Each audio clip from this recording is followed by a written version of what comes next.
میں کوئی اس نوجوان کو نقصان پہنچانے نہیں آیا تھا، بلکہ میں نے اس میں رسول ختم کی نشانیاں دیکھی ہیں جن کا تذکرہ ہماری کتابوں میں ہے۔ ایک وقت آنے والا ہے، یہ نوجوان ساری دنیا کا رہبر ہوگا۔ پھر وہ باہر آیا، اس نے آپ صلی اللہ علیہ وآلہ وسلم کے قدموں کو بوسے دیے اور مہر نبوت کو چوما اور کہنے لگا، میں گواہی دیتا ہوں آپ اللہ کے رسول صلی اللہ علیہ وآلہ وسلم ہیں۔ اے لوگو، اس کا حکم مانو گے تو نجات پاؤ گے، اور اگر نافرمانی کرو گے تو اللہ تعالیٰ تمہیں ذلیل و خوار کر دے گا۔ پھر قافلہ چلا، میسرہ کے 2 اونٹ تھک کر بیٹھ گئے، وہ اٹھتے نہیں تھے۔ بار بار کوشش کی گئی مگر کامیاب نہ ہو سکے۔ میسرہ نے آ کر حضور صلی اللہ علیہ وآلہ وسلم سے عرض کی، آپ نے جا کر اونٹوں کو ہاتھ لگایا تو فوراً وہ دونوں اونٹ اٹھ کر چل پڑے۔ میسرہ پر اس کا بڑا اثر ہوا۔ اب کئی روز کے بعد قافلہ تجارت کا مال لے کر مکہ کی جانب روانہ ہوا۔ قریش نے فیصلہ کیا کہ مکہ میں سب سے پہلے کوئی خوشخبری سنائے کہ قافلہ بخیریت واپس آ رہا ہے۔ اس کام کے لیے سب نے حضور صلی اللہ علیہ وآلہ وسلم کو منتخب کیا۔ میرے آقا و مولا ڈاچی پر سوار ہوئے اور ڈاچی مکہ کی جانب دوڑنے لگی۔ بادل حضور اکرم صلی اللہ علیہ وآلہ وسلم کے اوپر سایہ کیے ہوئے تھے اور آپ مکہ کی جانب رواں دواں تھے۔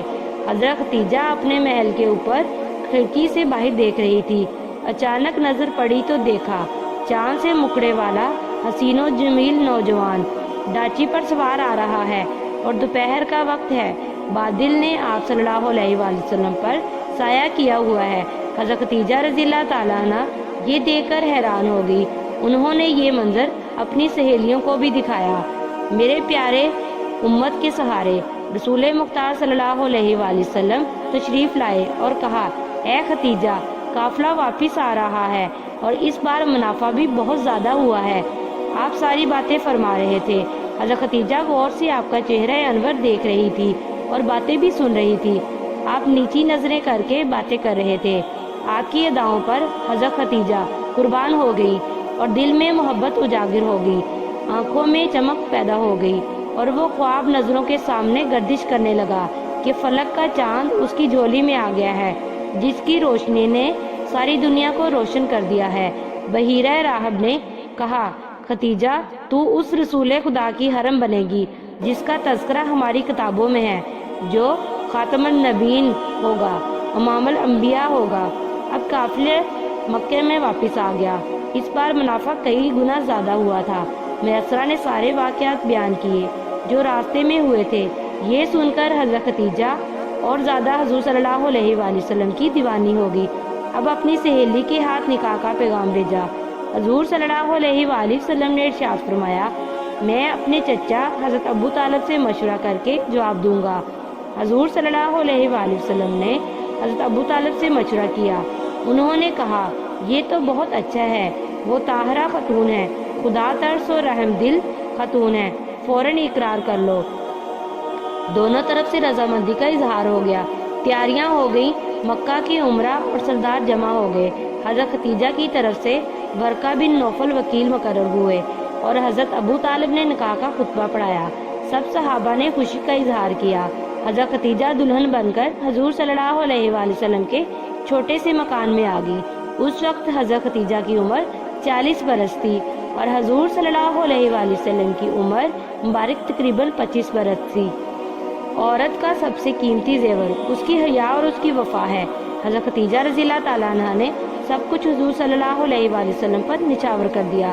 سارا مال، سامان اور گھر بار حضور کے نام لگا دیا، یہاں تک کہ خود حضور صلی اللہ علیہ وآلہ وسلم کی لونڈی بن گئی، دن رات خدمت کرتی اور آپ کا خیال رکھتی۔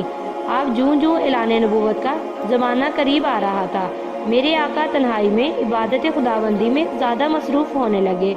آپ غار ہیرا میں کئی روز ذکر خدا میں محو رہتے، ستو وغیرہ اپنے ساتھ لے جاتے اور عبادت خدا میں مصروف رہتے۔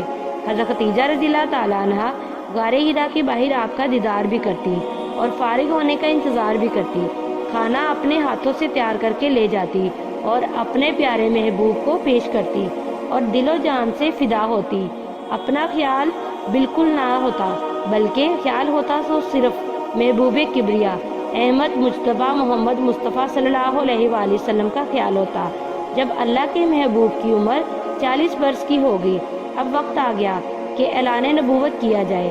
آپ غار ہرا میں عبادت خداوندی میں مصروف تھے کہ حضرت جبرائیل علیہ السلام حاضر خدمت ہوئے اور اللہ تعالیٰ کا سلام دیا اور پیغام خداوندی سنایا۔ کہا اقرا، پڑھیے۔ آپ نے فرمایا ما آنا بکاری، میں پڑھنے والا نہیں ہوں، یعنی جبرائیل تو مجھے پڑھائے گا، میں پڑھنے والا نہیں ہوں بلکہ پڑھانے والا ہوں۔ حضرت جبرائیل علیہ السلام نے عرض کیا یا رسول اللہ صلی اللہ علیہ وآلہ وسلم، یہ پیغام رب العالمین ہے، اس کے نام کا واسطہ دہرائیے۔ اقرا بسمی ربک الذی خلق، پڑھیے اپنے رب کے نام جس نے پیدا کیا۔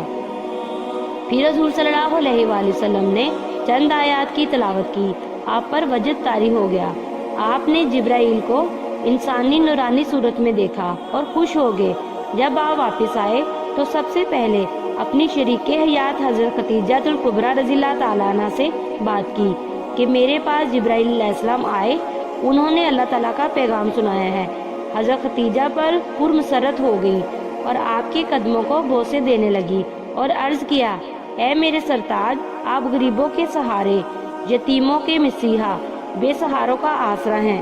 اللہ تعالیٰ آپ کو تنہا نہیں چھوڑے گا، بے شک آپ ہی اللہ تعالیٰ کے پسندیدہ رسول ہیں۔ اب چند دنوں کے بعد جبرائیل علیہ السلام پھر آئے اور پیغام خدا سنایا۔ اے چادر والو، کھڑے ہو جاؤ اور ڈر سناؤ اور اپنے رب کی بڑائی کرو۔ پیارے رسول اکرم حضرت محمد صلی اللہ علیہ وآلہ وسلم سیدھے گھر تشریف لائے اور فرمایا اے خدیجہ، تم کہاں ہو؟ حضرت خدیجہ آٹا گوندھ رہی تھی، ہاتھوں کو آٹا لگا ہوا تھا، اسی حالت میں دوڑی ہوئی آئی اور عرض کیا لبیک یا سیدی، اے میرے آقا میں حاضر ہوں، ارشاد فرمائیے کیا خدمت کروں؟ حضور دو عالم صلی اللہ علیہ وآلہ وسلم نے فرمایا اے خدیجہ، اللہ تعالیٰ نے مجھے اپنا رسول بنایا ہے اور حکم دیا ہے کہ لوگوں کو اسلام کی دعوت دوں۔ اب سوچتا ہوں کہ کون میری دعوت پر لبیک کہے گا، کون اسلام کو مانے گا، کون میرا ساتھ دے گا۔ یہ سنا تو فوراً حضرت خدیجہ جھکی اور قدموں میں گر گئی اور پکار اٹھی یا رسول اللہ صلی اللہ علیہ وآلہ وسلم، میں قربان، میری جان قربان، میں سب سے پہلے کہتی ہوں لا الہ الا اللہ محمد رسول اللہ۔ اسلام کی خاتون اول حضرت خدیجہ پر میری جان قربان ہو، ان کے قدموں پر سارا جہان قربان ہو۔ حضور صلی اللہ علیہ وآلہ وسلم پر ایمان لانے والی سب سے پہلی عورت حضرت خدیجہ تھی، جس پر اللہ نے سلام کہا۔ فرمایا اے جبرائیل، جاؤ خدیجہ کو میری طرف سے سلام پہنچاؤ کہ آفرین صد آفرین، تیرے ایمان مثالی پر رب العزت کا سلام ہو۔ حضرت خدیجہ ایک مثالی عورت ہی نہیں بلکہ ایک مثالی بیوی بھی تھی، مثالی ماں بھی تھی اور مثالی مومنہ بھی تھی۔ ہر مقام ہر رسول اللہ صلی اللہ علیہ وآلہ وسلم کا ساتھ دیا، اپنے مال اور جان سے قربانی دی، 15 غلاموں کو آزاد کر کے مکان خرید کر دیے جو مسلمان ہو چکے تھے۔ حفیظ کندی جو کہ یمن کا تاجر تھا، ایک مرتبہ وہ مکہ میں آیا ہوا تھا، اس نے رات کے وقت خانہ کعبہ کے پاس ایک نوجوان کو دیکھا۔ وہ نوجوان نہایت حسین و جمیل تھا۔ پھر ایک 13 سال کا لڑکا آیا جو اس نوجوان کے پیچھے کھڑا ہو گیا۔ اتنے میں ایک عورت سفید لباس اوڑھے آئی اور لڑکے کے ساتھ نوجوان کے پیچھے کھڑی ہو گئی اور تینوں نے نماز ادا کی۔ جب نوجوان نے رکوع کیا تو دونوں نے رکوع کیا، جب سجدہ کیا تو دونوں نے بھی سجدہ کیا۔ یہ دیکھ کر عفیف کندی حیران رہ گیا۔ اس نے آپ کے چچا حضرت عباس سے پوچھا یہ کون ہے؟ حضرت ابن عباس ابھی ایمان نہیں لائے تھے۔ انہوں نے کہا یہ نوجوان میرا بھتیجا ہے جو اپنے آپ کو اللہ کا رسول کہتا ہے، اور وہ لڑکا ابو طالب کا بیٹا علی ہے، وہ عورت اس کی بیوی خدیجہ ہے جو ایمان لا چکی ہے۔ یہ لوگ بتوں کو چھوڑ کر ایک اللہ کو مانتے ہیں اور اسی کی عبادت کرتے ہیں۔ سب سے پہلی نماز حضرت خدیجہ اور حضرت علی نے ادا کی، اور وہ بھی حضور صلی اللہ علیہ وآلہ وسلم کی امامت میں ادا کی۔ سبحان اللہ، کیسا منظر ہوگا! نماز ادا ہو رہی تھی اور فرشتے افلاق سے دیکھ دیکھ کر خوش ہو رہے تھے۔ اللہ تعالیٰ بھی ان پر اپنی رحمتیں نازل کر رہا تھا۔ دیکھو، بیوی ہو تو ایسی ہو، جان کی پرواہ نہیں، مال کی پرواہ نہیں، رشتہ داروں کی پرواہ نہیں، برادری کا خوف نہیں، بس اگر پرواہ ہے تو اپنے پیارے محبوب، اپنے پیارے سرتاج، اپنے سوہنے رب کے رسول حضرت محمد صلی اللہ علیہ وآلہ وسلم کی، جن کے قدموں کا صدقہ ایمان کی دولت سے سرفرازی ملی۔ کفار مکہ نے دیکھا کہ دین اسلام کے ماننے والے زیادہ ہو رہے ہیں تو وہ سب اکٹھے ہو گئے اور بولے بنو ہاشم کا بائیکاٹ کرو، اس طرح وہ تنگ آ کر دین چھوڑ دیں گے یا اپنے بھتیجے محمد کو ہمارے حوالے کر دیں۔ اس کو مقاطع قریش کہتے ہیں۔ اس معاہدے کو لکھ کر خانہ کعبہ کے دروازے پر لٹکا دیا گیا کہ کوئی بھی اس خاندان کے ساتھ لین دین نہ کرے، نہ ہی کوئی ملاقات کرے اور نہ ہی کوئی کسی قسم کا تعلق رکھے۔ حضور صلی اللہ علیہ وآلہ وسلم کا پورا خاندان شیب ابی طالب میں آ گیا۔ حضرت ابو طالب اور حضرت ختیجہ بھی ساتھ تھی۔ 3 سال تک وہاں رہے۔ وہ ختیجہ جو ناز و نم سے پلی تھی، اچھے لذیذہ کھانوں کی عادی تھی، آج اپنے محبوب کے ساتھ درختوں کے پتے کھا رہی ہیں اور ہر تکلیف برداشت کر رہی ہیں، ہر دکھ اپنے دل پر برداشت کر رہی ہیں، مگر حضور صلی اللہ علیہ وآلہ وسلم کا ساتھ نبھا رہی ہیں۔ 3 سال کے بعد معاہدہ ختم ہوا، آپ کا خاندان واپس مکہ میں آ گیا۔ حضرت ختیجہ دن رات کی بے آرامی اور بھوک کی وجہ سے کمزور ہو گئی، مگر خدمت سرکار میں کمی نہ ہوئی۔ پھر وہ وقت بھی آیا کہ آپ کی طبیعت ناساز ہو گئی۔ کملی والے آپ سے فرماتے، اے ختیجہ آرام کر لیا کر، تو بیمار ہے؟ تو وہ عرض کرتی، سرکار آپ کی خدمت مجھ پر فرض ہے۔ حضرت ختیجہ کی 4 صاحبزادیاں ہیں، حضرت زینب، حضرت ام کلثوم، حضرت رقیہ، حضرت فاطمہ حاضر خدمت تھی۔ ماں نے سب کو پیار کیا، مگر چھوٹی بیٹی سے زیادہ لگاؤ تھا۔ حضرت فاطمہ کو اپنے پاس بٹھا لیا۔